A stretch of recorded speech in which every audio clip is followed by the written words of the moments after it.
Welcome back to Sleepy Historian. Long before Alexandria rose beside the Mediterranean, Egypt had already learned how to think in centuries. The Nile defined this way of thinking.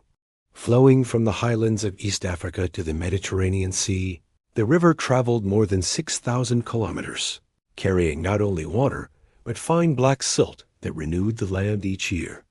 This annual inundation, predictable yet never identical, shaped Egyptian civilization at every level. When the floodwaters receded, fields reappeared with boundaries blurred or erased.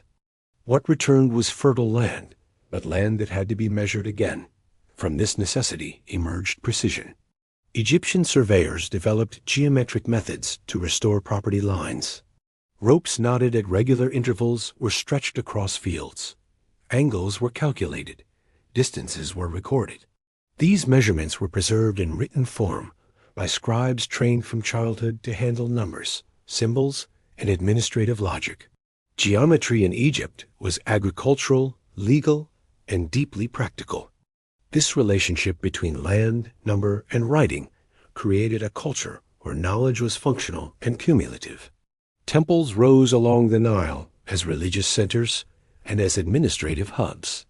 Built of limestone and sandstone quarried from Tura, Aswan, and Gebel-e-Silsila, these complexes were designed with axial alignment, astronomical orientation, and acoustic planning.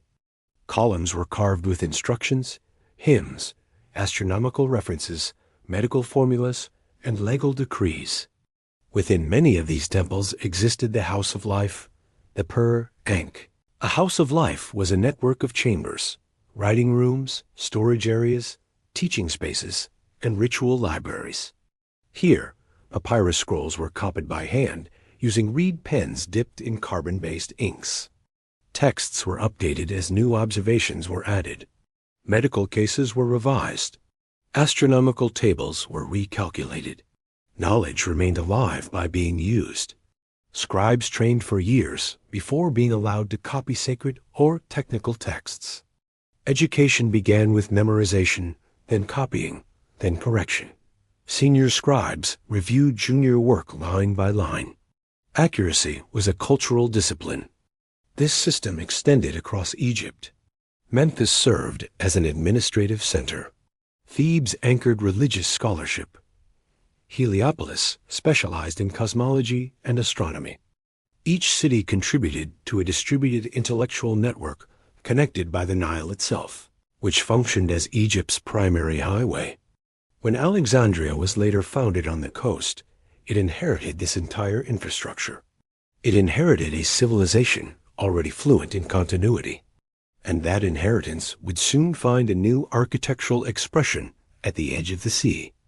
Alexandria emerged where Egypt met the open sea, at a stretch of coast shaped by wind, currents, and limestone ridges that gently rose above the Mediterranean shoreline.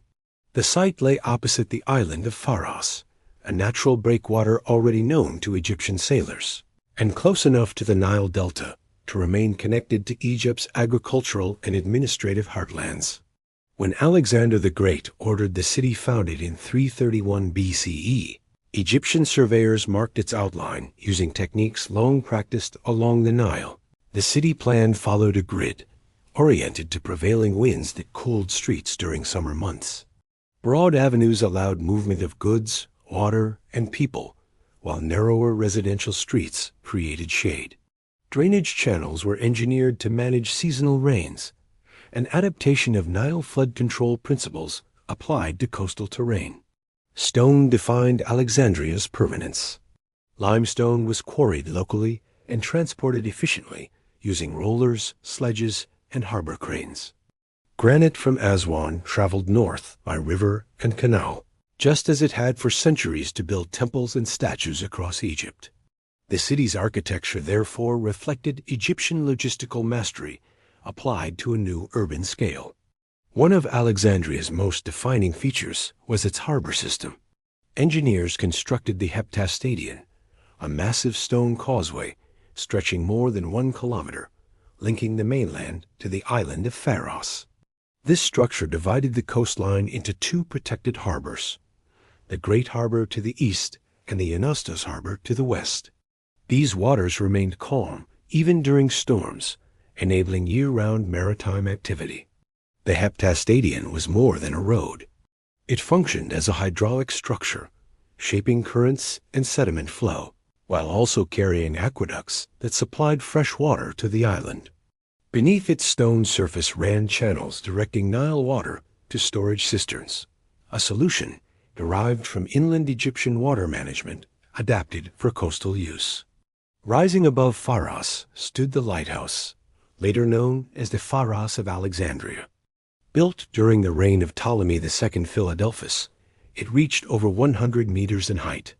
Its three-tiered design square base, octagonal midsection, and cylindrical summit reflected both Egyptian monumental tradition and Greek geometric refinement. At its peak burned a fire fueled by resin and wood, reflected by polished surfaces to guide ships across vast distances. The lighthouse functioned as a navigational instrument, an architectural signal of Egypt's command over maritime knowledge. Its construction required advanced understanding of load distribution, wind resistance, and visibility skills refined through centuries of temple and monument building along the Nile. Within the city, Alexandria developed distinct quarters. The Bruchian district housed royal palaces, administrative buildings, and the Mausoleum. These structures were arranged around courtyards and colonnades, creating spaces for conversation, instruction, and contemplation. Marble floors and shaded porticos moderated temperature, while fountains supplied by aqueducts created controlled microclimates conducive to study. The Mausoleum itself was a complex of interconnected spaces, lecture rooms, dining halls, gardens, observatories, and residences. Scholars ate together, debated openly, and shared access to texts and instruments.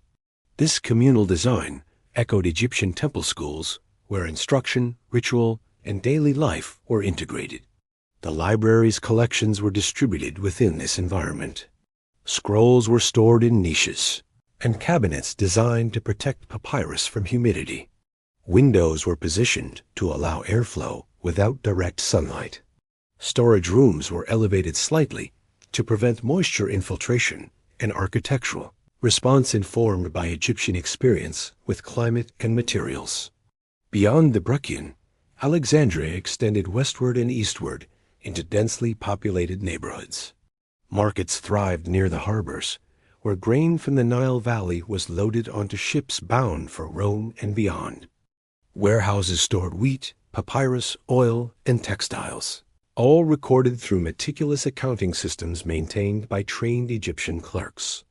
Roads connected Alexandria to the canopic branch of the Nile via canals, ensuring steady movement of goods and people. These waterways linked the coastal city directly to Memphis, the Fayoum, and Upper Egypt. Alexandria was anchored firmly within Egypt's internal networks. Religious life reflected this integration. Temples dedicated to Egyptian deities stood alongside those honoring blended forms such as Serapis. The Serapeum rose on the city's southwestern heights, its elevated position symbolizing stability and oversight. Built on a terraced platform, the Serapeum included courtyards, processional stairways, and subterranean chambers used for storage and ritual. Within its precincts, scholarship and worship coexisted, continuing Egypt's tradition of embedding knowledge within sacred space. Alexandria's design therefore expressed a single idea across stone, water, and text. Knowledge flourishes when infrastructure supports it. Streets, harbors, aqueducts, archives, and temples work together as a unified system. The city engineered the conditions for learning to endure.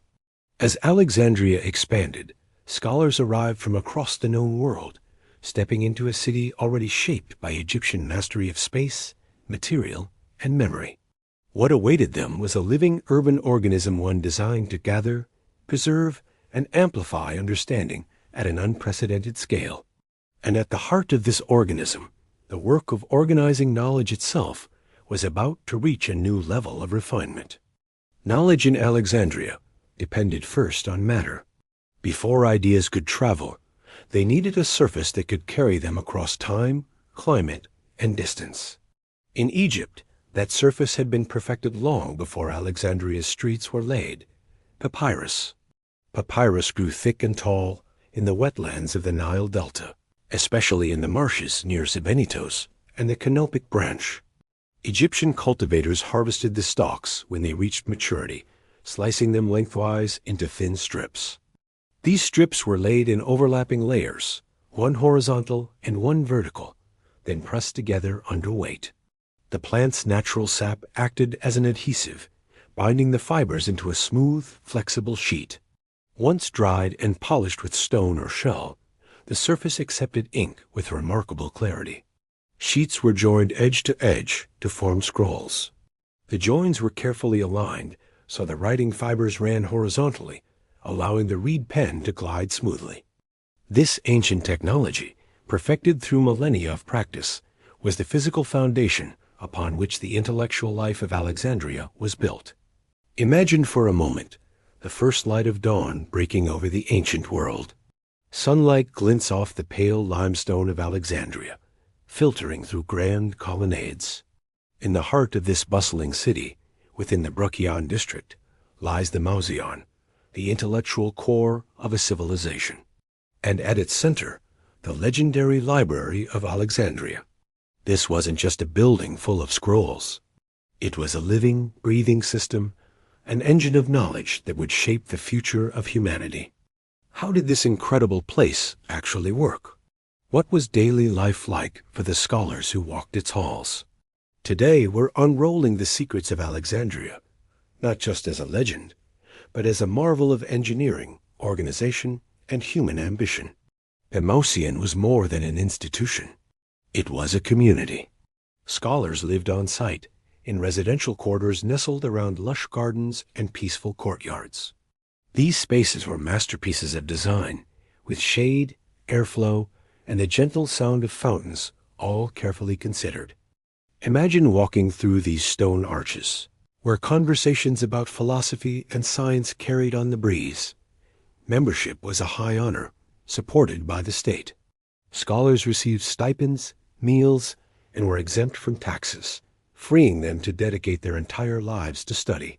This wasn't a new idea. It mirrored ancient Egyptian temple schools, ensuring that the flame of knowledge was never extinguished by the daily struggle for survival. Life was communal and collaborative. Meals were taken together in long dining halls, where debates that started in lecture rooms would spill over, continuing over bread, fruit, and wine. Disagreement wasn't seen as conflict, but as a method of refinement. Every argument had to be backed up by observation, calculation, or a direct textual reference. It wasn't uncommon to see scrolls brought right to the dining table, with passages read aloud and interpretations passionately tested in conversation. Education was constant and fluid. Senior scholars taught students in small, intimate groups, not in formal, rigid classrooms. You might see a geometry lesson being taught by tracing figures onto sand-covered boards. Astronomy lessons happened right under the open sky, which served as the ultimate textbook. Medical students would pore over case histories recorded on papyrus, discussing them alongside direct observations of patients. It was a hands-on, immersive way of learning. Even time itself was meticulously managed. Water clocks, known as clepsydrae, precisely measured intervals for lectures, experiments, and rituals. This technology, refined in Egypt over centuries, allowed for standardized, repeatable observations, a cornerstone of the scientific method that Alexandria was pioneering. Observation wasn't confined to books. Rooftops were transformed into astronomical observatories, carefully aligned with the cardinal directions, a practice inherited from Egyptian temple builders who aligned their structures with the stars. The sky above Alexandria became a vast, celestial archive, supplementing the knowledge stored on the scrolls below. This environment naturally fostered interdisciplinary work. Geography informed astronomy, which in turn shaped calendars used for agriculture and religious rites. Medicine drew upon anatomy, environmental science, and mathematical principles. Scholars moved seamlessly between fields, their work supported by a shared infrastructure of knowledge and tools. A perfect example of this synthesis was Eratosthenes, the chief librarian. His groundbreaking work in geography, where he famously calculated the Earth's circumference, wasn't just a moment of individual genius. It combined astronomical measurement, mathematical reasoning, and centuries of Egyptian land surveying data collected along the Nile. His insight was amplified by the collective knowledge and infrastructure of the library. This systematic approach extended to every field. Anatomists in Alexandria built upon the deep knowledge of the human body gained from Egyptian mummification practices. They kept detailed case records, allowing physicians to compare symptoms, treatments, and outcomes across generations. Diagnosis became a structured, evidence-based process. This rigorous medical training was so renowned that physicians trained in Alexandria carried its influence throughout the ancient Mediterranean. Language itself was put under the microscope. Grammarians painstakingly analyzed texts to ensure their accurate transmission for future generations. They compared different manuscript versions, noting variations and preserving the integrity of the original meaning. For them, copying was not just a technical task, but an ethical duty. Now, let's talk about the scrolls themselves, the physical heart of the library. A standard scroll could be several meters long, wound around wooden rods with knobs for handling. To find a specific text without unrolling every single one, small tags with titles were attached to the end. The very ink used was a product of centuries of refinement. Carbon black, made from soot, was mixed with gum and water to create a deep, stable pigment. For headings, red ochre was ground and blended, creating a visual hierarchy that made texts easier to navigate. These inks bonded so well with the papyrus fibers that, when stored properly, they remained perfectly legible for millennia. The writing instruments were just as deliberate. Scribes used reed pens cut at precise angles, shaping the tips to control the width of each line. They trained for years to maintain consistent pressure, ensuring a clear and uniform script. In Alexandria, good handwriting wasn't just a skill. It was a discipline essential for the clear transmission of knowledge. A single text would pass through multiple stages of quality control: initial transcription, comparison with the original source, correction by a senior scribe, and a final sign-off. If variations were found in different copies, they were noted, not erased. This intellectual transparency allowed future scholars to trace how ideas and texts evolved over time. Storing this vast collection was an architectural challenge. Papyrus is sensitive to humidity, so the scroll rooms were built elevated off the ground, with narrow openings for ventilation that allowed air to flow without letting in damaging sunlight. Scrolls were stored in a system of pigeonhole-like compartments, arranged vertically. Clay labels and wooden tags marked categories, authors, and origins, creating a highly efficient retrieval system. This organization allowed the library to scale, managing tens of thousands of scrolls without descending into chaos. Every scroll's movement was tracked, requested, logged out, delivered for reading, and then inspected upon return before being reshelved. But how did anyone find anything in this sea of knowledge? The answer lies in one of the library's greatest innovations, the Pinax.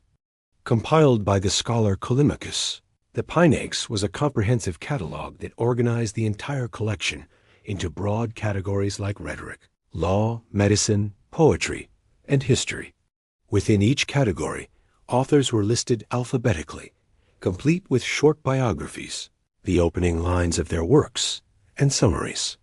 It was the world's first library catalog, a roadmap that allowed scholars to navigate the intellectual landscape before diving into a specific text. And this catalog was a living document, constantly updated with new works and corrections. The library's influence also grew through translation. Scholars fluent in multiple languages converted texts from across the known world, focusing on conveying meaning and context, not just literal, word-for-word translations. When foreign ideas entered this intellectual space, They were carefully contextualized within existing Egyptian frameworks of medicine, mathematics, and cosmology. Reading itself was often a vocal, social act. Texts were frequently read aloud, a practice rooted in temple traditions where sound was used to reinforce memory. Scholars would gather in shaded colonnades to debate interpretations, using the scrolls as reference points for a living conversation, not as unquestionable authorities. Knowledge was something to be actively worked with, tested, and refined. The library wasn't just about texts, it was about tools. Astronomical observations relied on sighting instruments. Timekeeping devices regulated experiments. Mathematical instruction used counting boards to bridge the gap between abstract theory and practical application. All of this activity unfolded within Alexandria's carefully engineered spaces. The library thrived because material science, architecture, climate control, and human discipline all worked together as one seamless system. From this incredible system, research emerged that rippled across the globe. Medical treatises from Alexandria informed doctors in far-off cities. Its astronomical tables guided sailors across treacherous seas. Its geographical descriptions shaped how entire continents were imagined and mapped. Alexandria became the nexus of intellectual transmission because it had first mastered the science of preservation. At the center of it all was a powerful idea, refined through millennia of Egyptian experience, that the world could be measured, described, and understood through careful, repeated observation.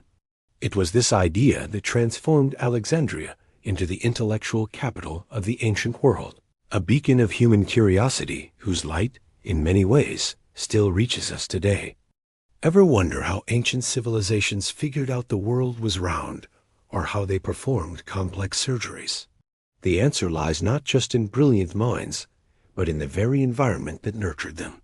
Let's travel back in time to Alexandria, a city engineered for discovery, to see how the foundations of our modern world were laid. Grain shipments from the Nile Valley didn't just feed the city's people.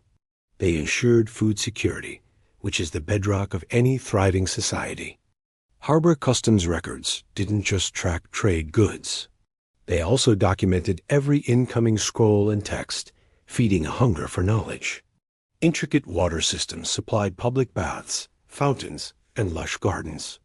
This combination of cleanliness, good nutrition, and social stability formed the unseen foundation that allowed scholars to dedicate their lives to intellectual work.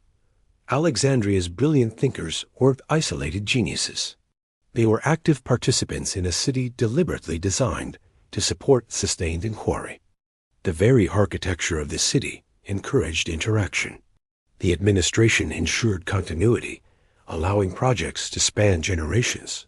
The materials available, like papyrus, preserved ideas for centuries. And a robust education system passed skills from one master to the next. As the decades rolled on, this unique environment produced increasingly ambitious projects. Scholars set out to map the entire known world, to catalog all of literature, to reconcile what they observed with complex theories. Alexandria became the ultimate reference point, a place where claims could be checked, measurements verified, and texts compared. Knowledge wasn't just stored here. It accumulated, corrected itself, and expanded outward. As the library's collection grew deeper, a bigger question began to form in the minds of its scholars. How was the world itself arranged? Its lands, its seas, its climates, and its peoples? And how did Egypt fit into that grand picture? This line of questioning would soon give birth to a new science, one that blended geography, history, and measurement into a single, unified vision of the earth, surrounded by texts from distant ports and stories from merchants, sailors, and surveyors. Alexandria's scholars started asking how all these different places related to one another in space. For them, geography wasn't just about drawing pretty maps. It was the careful mathematical study of position, distance, direction, and climate. And Egypt provided the perfect starting point for this work. For thousands of years, the Nile River had served as a natural reference system, flowing south to north, with remarkable consistency. Distances along its banks were already meticulously recorded for taxation and farming. Travel was measured in days, by landmarks, and even by the bends in the current. This created a mental habit of thinking in coordinates, long before formal grid lines were ever drawn on a map. Scholars in Alexandria gathered reports from travelers who moved along established routes, south up the Nile into Nubia, west across the vast Libyan desert, east toward the Red Sea, and north across the Mediterranean. Each report, each traveler's tale, added another layer to a growing spatial archive inside the library. Within the library, geography evolved into a mathematical science. Distances were converted into standardized units. The angles of the sun and stars were measured to determine latitude. The idea that your position north or south could be expressed as a number. This was a revolutionary concept, allowing scholars to compare the locations of two cities, even if no one had ever traveled directly between them. At the heart of all this was the brilliant Eratosthenes. He combined traditional Egyptian surveying techniques with astronomical observation.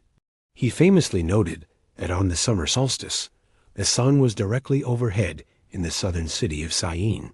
Yet in Alexandria, it cast a measurable shadow. By knowing the distance between the two cities, a distance already measured along the Nile, he used simple geometry to calculate the Earth's circumference with astonishing accuracy. His method was the epitome of the Alexandrian approach: observation confirmed by measurement, preserved in records, and interpreted within a shared intellectual framework. Once the Earth's size could be estimated, maps became powerful tools for reasoning. Scholars sketched the known world, dividing it into climate zones based on latitude. These zones were linked to temperature, rainfall, and whether a place was habitable. Egypt, situated in a temperate band, was seen as uniquely positioned between extremes, fertile, stable, and perfectly suited for a long-lasting civilization. Alexandrian cartography was more descriptive than pictorial. Maps were designed to organize relationships. Which lands lay east or west? Which seas connected which ports? How rivers linked the interior to the coasts. Coastlines were traced based on sailing distances. Inland regions were understood through their river systems and caravan routes. The Nile, of course, was central. Its southern reaches were mapped as far as explorers had gone, with its great cataracts marking natural divisions. Reports from Nubia described changes in plants, animals, and climate, reinforcing the idea that geography shapes culture and health. Astronomy was geography's constant companion. Star catalogs recorded the rising and setting of constellations at different latitudes. By comparing these observations, scholars could infer the position of faraway lands. The sky itself became a giant coordinate system, linking Earth and the cosmos. Alexandria's bustling port amplified this exchange. Sailors arrived with practical knowledge of winds, currents, and seasonal hazards. Scholars would interview them, test their knowledge, and record it.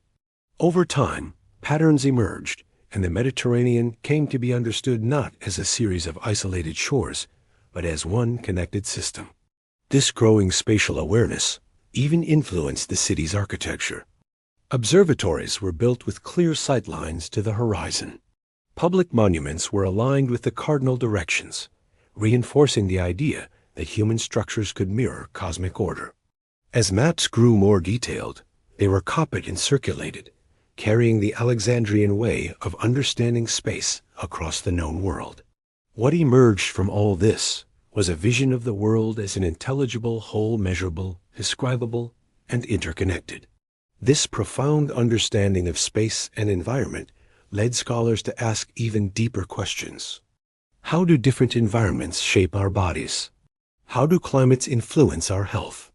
These questions drew them from the study of the earth to the study of ourselves, turning their focus from geography to the science of medicine. Medicine in Alexandria didn't appear out of thin air. It grew from deep roots in Egyptian tradition. For centuries, Egyptian physicians had observed the body with incredible attentiveness, their knowledge shaped by ritual, surgery, and embalming. The precise and reverent process of mummification offered repeated opportunities to see the exact positions of organs, vessels, and tissues. This created a familiarity with human anatomy that was unmatched anywhere in the ancient world. Within the houses of life, attached to temples, medical knowledge was meticulously preserved on papyrus scrolls. These ancient texts recorded case histories, describing symptoms, diagnoses, and treatments. They even distinguished between conditions that could be treated, those that could be managed, and those where only comfort could be offered. This shows an early clinical logic grounded in thousands of years of experience. Alexandria took this tradition and supercharged it with systematic study. Inside the Mausean, medicine was taught alongside other sciences. Students learned anatomy, physiology, and pharmacology not as separate subjects, but as interconnected disciplines, all shaped by observation and reason. One of the most important figures here was Herophilus. He conducted detailed anatomical investigations, championing the direct study of the human body. He was the first to distinguish between arteries and veins. He identified the brain as the center of intelligence, and he described how nerves act as pathways for sensation and movement. His work marked a major shift towards understanding the body's structure, a shift made possible by Egypt's long history of engaging with the physical body. Clinical practice in Alexandria was all about careful examination. Doctors measured a patient's pulse. They observed breathing patterns. They documented the progression of an illness over time. And crucially, they considered environmental factors, climate, season, diet, and water quality as essential parts of a diagnosis. This holistic approach directly echoed the ancient Egyptian awareness of the Nile cycles and their effect on life and health. Pharmacology also drew heavily on Egypt's vast botanical knowledge. The Nile Valley and its surrounding deserts were a natural pharmacy, providing a wide array of medicinal plants, minerals, and resins. Recipes for remedies specified precise quantities and preparation methods. These treatments were tested, refined, and recorded, creating a living pharmacopoeia that was shared far and wide. The teaching methods were hands-on. Senior physicians would guide students through case studies, comparing a current patient's symptoms with examples from the ancient papyri. They noted differences and examined similarities. Medicine was treated as a cumulative science, one that advanced through constant comparison and questioning, not just by blindly following authority. From the grand scale of the cosmos to the intricate workings of the human body, the scholars of Alexandria showed us that knowledge is built layer by layer, connecting different fields of study. They demonstrated that a supportive environment, a respect for past wisdom, and a relentless curiosity are the true engines of discovery. Their legacy isn't just in the facts they uncovered, but in the very method they created, a way of seeing the world that continues to inspire us today. Even the buildings in ancient Alexandria were designed for healing. Architecture supported medicine with spaces designed for light, ventilation, and cleanliness. Courtyards let fresh air circulate, and advanced water systems supplied baths for both hygiene and therapy. Special storage rooms preserved medicinal herbs and substances under controlled conditions. This design reflected Egypt's long experience with managing its climate and maintaining ritual purity. Alexandria's medical reputation was legendary across the Mediterranean. Students traveled from far-off cities to study there. Physicians trained in Alexandria then carried its advanced methods back to their own communities, profoundly influencing medical practices in Rome, Asia Minor, and beyond. The texts meticulously copied in the Great Library informed later Islamic and European medical traditions, embedding Egyptian-influenced clinical reasoning deep into global history. In Alexandria, medicine viewed health as a delicate balance shaped by geography, diet, seasons, and personal habits. This perspective was a natural extension of Egypt's long-standing tradition of integrating keen observation of the natural world into daily life. As medical science matured, scholars began to look deeper, seeking the fundamental principles that governed nature itself. Questions about matter, motion, balance, and transformation arose directly from their clinical observations. These inquiries naturally led Alexandrian thinkers toward physics, chemistry, and the study of the elements. Here, Egypt's deep material expertise once again played a central role. The focus expanded from caring for the human body to understanding the very nature of the physical world, how substances behaved, how forces acted, and how order emerged from complexity. In Alexandria, the study of nature wasn't confined to lecture halls. It happened in workshops. Knowledge was tested against stone, metal, water, heat, and motion. Egypt's ancient tradition of craftsmanship in quarrying, metallurgy, glassmaking, dye production, and hydraulics provided a vast reservoir of practical understanding. Alexandrian scholars didn't just see these as trades. They saw them as sources of insight into how matter behaved under different forces and transformations. For instance, stonecutters had known for centuries how pressure traveled through blocks, how different angles distributed weight, and how temperature could cause fractures. Metallurgists understood smelting, alloying, and tempering through generations of repeated practice. Egyptian glassmakers produced beautiful translucent vessels by precisely controlling heat and cooling rates, demonstrating how materials could change states without losing their form.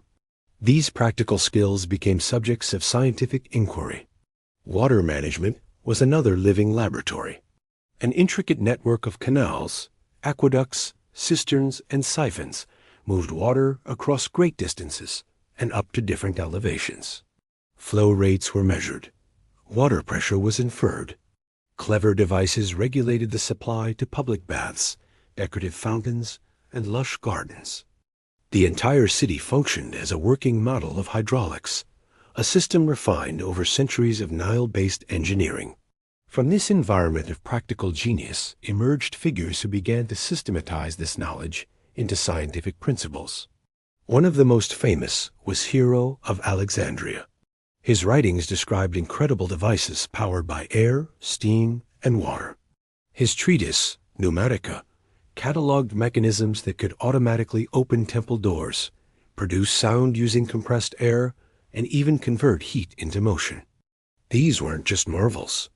They demonstrated consistent relationships between pressure, volume, and force. Hero's most famous invention, the Alapile, used steam to generate rotational motion. A sphere filled with water was heated, producing steam that escaped through two bent tubes, causing the sphere to spin rapidly. This simple-looking device illustrated a profound principle, that invisible forces could be harnessed through intelligent design. In Alexandria, such demonstrations bridged the gap between spectacle and science, sparking inquiry into the unseen mechanisms that govern our physical world. Measurement was the key to it all. Highly accurate scales were used to weigh substances precisely.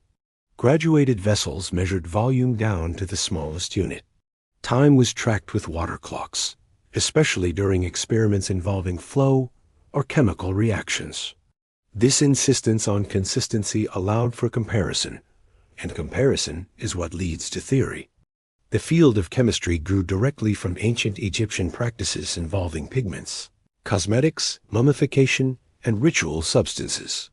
Minerals were ground, heated, dissolved, and recombined. Every observation was recorded: changes in color, the formation of residue, shifts in texture or weight. These systematic processes contributed to an early understanding of chemistry, which was later transmitted through texts that would heavily influence the alchemical traditions in the Islamic world. Fire played a central role in this exploration. Kilns, furnaces, and ovens were controlled environments where temperature could be manipulated to alter matter in predictable ways. Glass softened, metals flowed, and clays hardened. The scholars of Alexandria documented these transformations, always searching for patterns rather than attributing them to mysticism. Transformation became a subject of reasoned scientific study. The city's architecture reflected this powerful synthesis of theory and practice. Grand vaults, domes, and arches were engineered to distribute immense loads with incredible efficiency. Builders applied geometric reasoning to the real-world behavior of materials. These structures have endured for centuries because they were built on principles observed and refined over generations. The legendary lighthouse of Pharos itself was a monument to applied physics, combining wind load management, advanced optics, and structural balance into one of the wonders of the ancient world. In Alexandria, physics and engineering were inseparable. Theories had to explain the results seen in stone, water, and metal. Craftsmen and scholars interacted constantly, sharing techniques and observations. The workshops became extensions of the great research institute, the Mausian, and everyday tools became instruments of scientific discovery. These investigations fundamentally shaped how Alexandrians understood causality. They observed that motion followed force, that change followed specific conditions, and that effects could be reliably reproduced. They came to see that nature behaved with enough consistency to be studied systematically. This confidence in an ordered universe echoed Egypt as long-standing trust in natural cycles, the annual flooding of the Nile, the predictable movements of the stars, and the reliable turning of the seasons. As the natural sciences matured, the focus of inquiry circled back to humanity's place within this ordered world. Scholars began to reflect on how societies organize knowledge, preserve memory, and transmit learning across generations.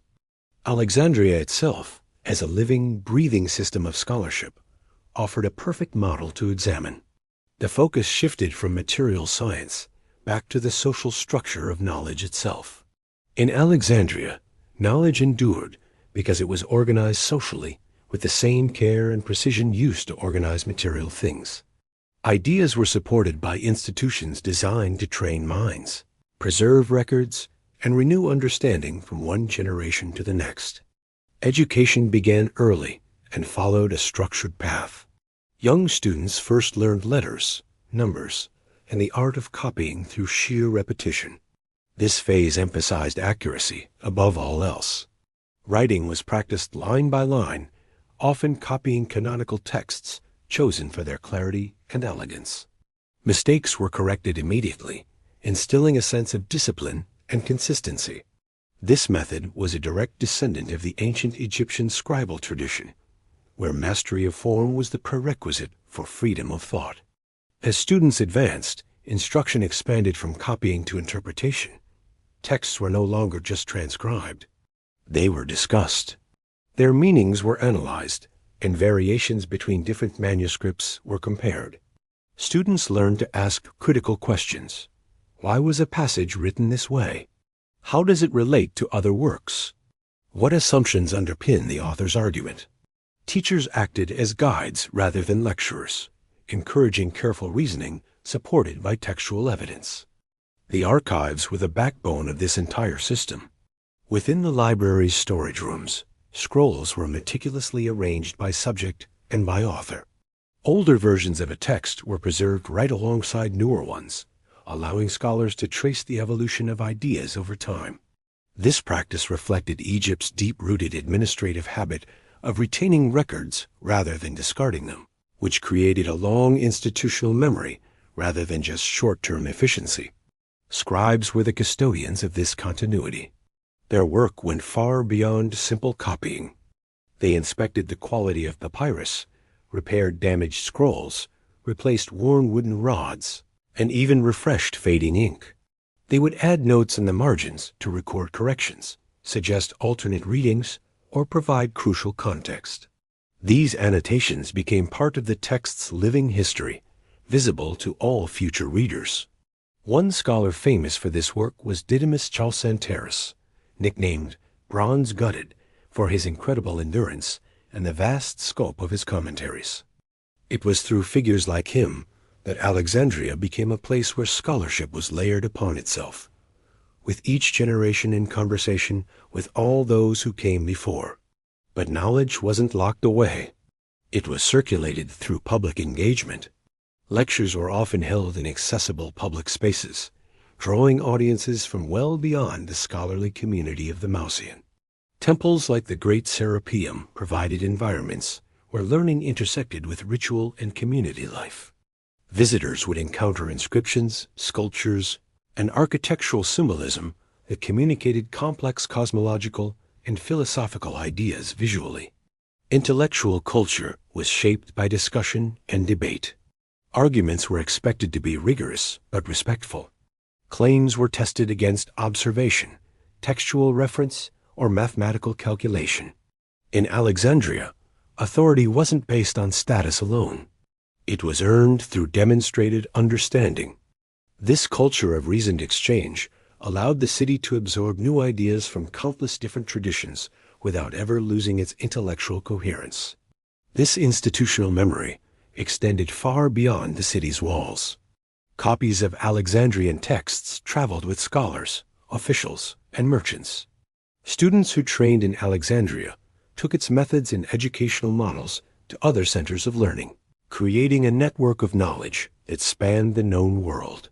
The city's own administrative systems reinforced this continuity. Catalogs were constantly updated, inventories were reviewed, and stable funding ensured that the great project of learning could continue, protected by the very stones of the city's architecture. Education in Alexandria was built on a system where each component supported the others, forming a resilient structure for passing on knowledge. Through these systems, learning was transformed from a fragile inheritance into a sustained practice. Memory wasn't just left to chance. It was deliberately built, maintained, and renewed through careful design. As centuries passed, the library's influence extended far beyond its physical walls, shaping how future cultures approached scholarship, education, and preservation. The methods refined in Alexandria like classification, commentary, comparison, and continuity became the very foundation for later intellectual traditions. With their institutions secure and knowledge circulating freely, Alexandrian scholars began to reflect on their own place in history. They asked important questions. How should the past be recorded? How should events be interpreted? And how could collective memory guide the future? From this deep reflection emerged a mature historical consciousness, one that treated time with the same care and precision as it did space and matter. In Alexandria, history was treated as a discipline of structure, not just storytelling. Recording past events followed principles that had been refined through Egypt's long engagement with time, cycles, and continuity. Long before Alexandria even existed, Egyptian civilization had already developed one of the world's most stable calendars, rooted in astronomy and agriculture. The heliacal rising of the star Sirius, for example, signaled the coming Nile flood, perfectly aligning celestial observation with earthly renewal. This precision shaped how time itself was understood as an ordered, predictable flow. Alexandrian scholars inherited this temporal framework and expanded upon it. They gathered king lists, temple records, astronomical tables, and administrative documents that stretched back for centuries. Events were placed within ordered sequences, anchored to the reigns of rulers, Olympiads, and celestial cycles. Chronology became a powerful tool for coherence, allowing distant events to be compared in a meaningful way. Within the library, historians worked side by side with astronomers and mathematicians. Dates were cross-checked against eclipses and planetary movements. References to seasons were aligned with various calendar systems. This interdisciplinary approach ensured consistency between what was observed in nature and what was recorded by humans. Time was measured with the same meticulous care as distance or weight. A prominent figure in this tradition was Manoto, an Egyptian priest scholar who composed a history of Egypt organized by dynasties. Drawing on temple archives and oral traditions, Manetho provided a structured account of Egypt's rulers that preserved a sense of continuity across millennia. His work perfectly exemplified Alexandria's ability to integrate indigenous knowledge into a broader, more universal scholarly framework. Historical writing in Alexandria also emphasized explanation just as much as narration. Scholars examined causes, consequences, and patterns. Geography informed history. They saw how rivers shaped settlements, how climate influenced agriculture, and how trade routes connected distant regions. Social structures were considered right alongside political events. The archives supported this work by preserving multiple versions of texts. When conflicting accounts were found, they were compared. Scribes would add notes in the margins to record differing interpretations. This openness allowed historians to evaluate the reliability and potential bias of their sources, fostering a culture of critical reading rather than passive acceptance. Public monuments reinforced this historical consciousness visually. Inscriptions on stone recorded dedications, achievements, and civic memory. The very alignment of architecture often echoed temporal order, linking human accomplishment with cosmic cycles. The city itself became a living historical document, readable through its streets, temples, and harbors. Education reinforced these habits of mind. Students learned to place texts within their proper context, understanding when and where they were written. They memorized and revised chronological tables. Time became something navigable, a dimension that could be studied systematically. Through these practices, Alexandria cultivated a deep awareness of continuity. The past was always present, visible through preserved records and recurring natural cycles. This awareness encouraged a sense of responsibility toward knowledge, a recognition that preserving information today would directly shape the understanding of tomorrow. As historians refined their craft, their attention increasingly turned to how ideas traveled across time and space. Texts moved from Alexandria into other cultures, where they were translated, adapted, and expanded upon. The library thus became not just a keeper of history, but a starting point for countless future intellectual journeys. This outward movement of knowledge marked the next phase of Alexandria's influence. Ideas that had been preserved within its walls began to circulate across continents, shaping scholarship far beyond Egypt's borders, all while carrying with them the Alexandrian methods of careful observation, organization, and respect for continuity. And so the story widens once more, from the keeping of time to the movement of knowledge across the world. Alexandria was never an inward-looking city. From its very founding, it was designed as a place of movement, where water, people, goods, and ideas circulated continuously. The great harbor opened northward to the Mediterranean, while canals and roads linked the city southward and eastward to the Nile Valley, the Red Sea, and the caravan routes of Africa and Arabia. This geography shaped exchange, and that exchange, in turn, shaped knowledge. Ships entered Alexandria from every corner of the Mediterranean world. From the Aegean came philosophers, mathematicians, and texts of poetry and law. From the Levant arrived merchants carrying records of astronomy, navigation, and metallurgy. From North Africa came agricultural knowledge adapted to arid environments. Each arrival brought practical information shaped by local conditions. The Red Sea routes extended Alexandria's reach even further. Egyptian ports like Berenike and Myos Hormuz connected the Nile trade to the Indian Ocean. Goods and reports arrived from the Arabian Peninsula, East Africa, and the Indian subcontinent. Spices, medicinal plants, textiles, and precious stones entered Alexandria, alongside descriptions of foreign climates, winds, monsoon patterns, and unfamiliar constellations. This information was gathered systematically. Merchants were questioned. Sailors described currents and seasonal timing. Caravan leaders mapped water sources and distances across deserts.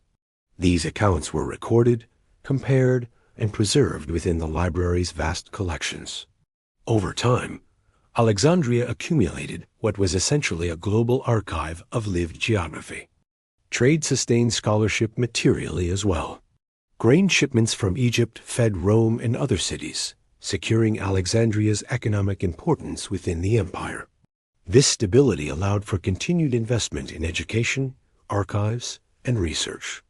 Knowledge thrived because the infrastructure was there to support it. Cultural exchange followed these same paths.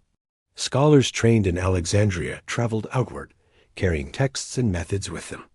In cities such as Rome, Antioch, and Pergamon, Alexandrian approaches to medicine, astronomy, and textual criticism shaped local traditions. Libraries elsewhere adopted cataloging systems modeled on Alexandria's groundbreaking example, and Egyptian influence remained present within this exchange. Papyrus, exported from the Nile Delta, carried texts copied by Egyptian scribes. Medical knowledge grounded in ancient Egyptian practice informed treatments abroad. Calendrical systems shaped agricultural planning far beyond Egypt's borders. Alexandria functioned as a powerful transmitter of knowledge, precisely because it rested on a deep and stable cultural base. Within the city itself, this global circulation enriched daily intellectual life. Foreign students brought questions shaped by distant realities. New materials inspired fresh experiments. Comparative study became routine. Climates were contrasted, plants were classified, and customs were described. Alexandria's scholars increasingly understood humanity as diverse yet connected through shared natural principles. Religious and philosophical ideas also moved along these trade routes. Egyptian cosmology interacted with Greek philosophy, Near Eastern traditions, and later, emerging thought systems. Temples and lecture halls became spaces of synthesis, where different worldviews were examined through reasoned discussion rather than exclusion. But this openness required discipline. The library's curators made sure that texts were contextualized. Translators emphasized explanation, not just literal word-for-word rendering. Commentaries were written to bridge conceptual gaps. Knowledge entering Alexandria was integrated into existing frameworks rather than being isolated. As centuries passed, Alexandria's influence extended into new intellectual centers. In later periods, texts preserved and refined there informed scholarship in places like Baghdad, where massive translation movements drew heavily on Alexandrian science and medicine. Through these pathways, Egyptian-rooted knowledge shaped medieval and early modern learning. Alexandria thus became a hinge in history, connecting ancient traditions with future developments. Its role was both to collect and to circulate, ensuring that ideas continued to move, adapt, and grow. Through trade routes and travel, knowledge gained a durability that extended far beyond any single city. Yet the methods that governed its preservation, measurement, organization, and critical comparison remained recognizably Alexandrian. As this outward movement continued, scholars within Alexandria turned again to reflection, asking how such a complex system of learning could be sustained across generations. They looked to their city for answers and found them in its architecture, rituals, and civic life, which all worked together to reinforce intellectual continuity. Alexandria expressed its knowledge not just in scrolls and lectures, but in stone and space. Have you ever wondered what makes a civilization truly great, not just in its monuments, but in its ideas? What allows knowledge to survive for thousands of years, outlasting empires and dynasties? The answer might lie in a legendary city by the sea, a place that became a blueprint for how we think, learn, and remember even today. Let's travel back in time to ancient Alexandria. This wasn't just a city, it was an idea brought to life. In a world deeply connected to the rhythms of the Nile, where the river, land, and sky were seen as one system, Alexandria took this holistic view and applied it to learning. Its educational model was revolutionary. Students didn't just memorize theories. They learned by doing. They measured land, they tracked stars, they diagnosed illnesses. Theory came from practice, and practice refined theory. This created a new kind of scholar, one who was adaptable and could apply knowledge to any problem, fostering versatility over narrow specialization. So, how did they do it? The heart of this intellectual powerhouse was the Mauseon, a name that gives us our modern word museum. But it was so much more. Imagine a place that was part university, part research lab, and part think tank. It wasn't a rigid hierarchy. Instead, it was a true community of inquiry.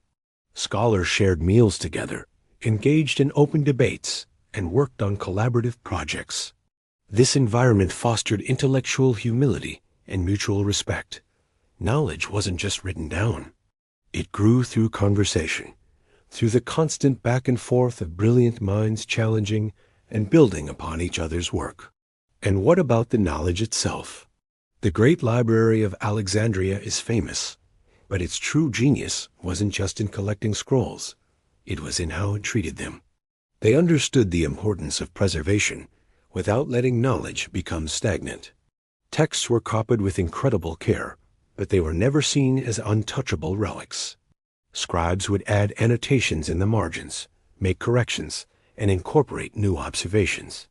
The past was always present, but as a living foundation to build upon, not a frozen artifact. This dynamic process allowed knowledge to grow organically, generation after generation. Geography played a huge role in this. Alexandria was perfectly positioned at the crossroads of Africa, Asia, and Europe, a natural meeting point for people and ideas from all over the known world. But its global reach was anchored by local strength. Egypt's internal stability, its incredible agricultural productivity thanks to the Nile, and its long-standing administrative and architectural expertise provided the solid foundation needed to sustain such an ambitious intellectual project. The predictable rhythms of the river allowed for long-term planning and investment in learning. This philosophy was literally built into the city's architecture. The libraries, temples, observatories, and public squares weren't just functional buildings. They were designed to inspire. Their proportions taught balance and harmony. Their open courtyards and gardens encouraged people to pause, reflect, and discuss. The very layout of the city was a lesson in order and continuity. Walking through Alexandria was an education in itself. Even though the physical city faced decline, its model proved remarkably resilient and transferable. Later centers of learning, often without even realizing it, began to echo Alexandria's principles. The universities, libraries, and research institutes that form the bedrock of our modern world are all descendants of this ancient vision. The core idea that knowledge should be systematically preserved, collaboratively taught, and constantly expanded through observation remains central to all scholarship. So the story of Alexandria offers a profound insight into how civilizations achieve intellectual endurance. It shows us that lasting knowledge comes from a deep sense of care for the materials that hold our thoughts, for the people who share them, for the methods we use to test them, and for the memory that connects us to the past. When a society invests in learning as a core part of its infrastructure, just like roads or water systems, it creates the conditions for a type of creativity that can outlast any political turmoil. At its heart, Alexandria was an expression of incredible confidence in the human mind. It operated on the assumption that the world could be understood, that patterns could be found, and that sharing knowledge strengthens a civilization, it doesn't diminish it. This confidence, born from Egyptian experience and expanded through global exchange, became its greatest and most enduring legacy. So, while we might think of Alexandria as a historical place, a city of stone and papyrus, it's also an idea. It's the idea that knowledge thrives where continuity meets curiosity, where preservation meets openness, and where learning is treated as a collective journey across time. In that sense, Alexandria never truly vanished. It continues to exist wherever people gather to measure, to record, to teach, and to understand, guided by the very same principles that once shaped the legendary city on the Egyptian coast. The methods pioneered in Alexandria didn't just disappear. They became woven into the fabric of how we learn. The city's greatest contribution wasn't just a collection of scrolls, but the cultivation of intellectual habits of careful attention, of constant renewal, that allowed understanding to stay alive even as empires fell and languages changed. Think about the medieval schools and early universities. They inherited the Alexandrian focus on commentary and dialogue. Students wouldn't just read a text.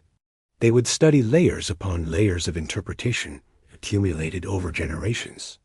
This practice directly mirrors the marginal notes and variant comparisons of Alexandrian scribes, turning learning into an ongoing conversation with the past, not just a one-way transmission of facts.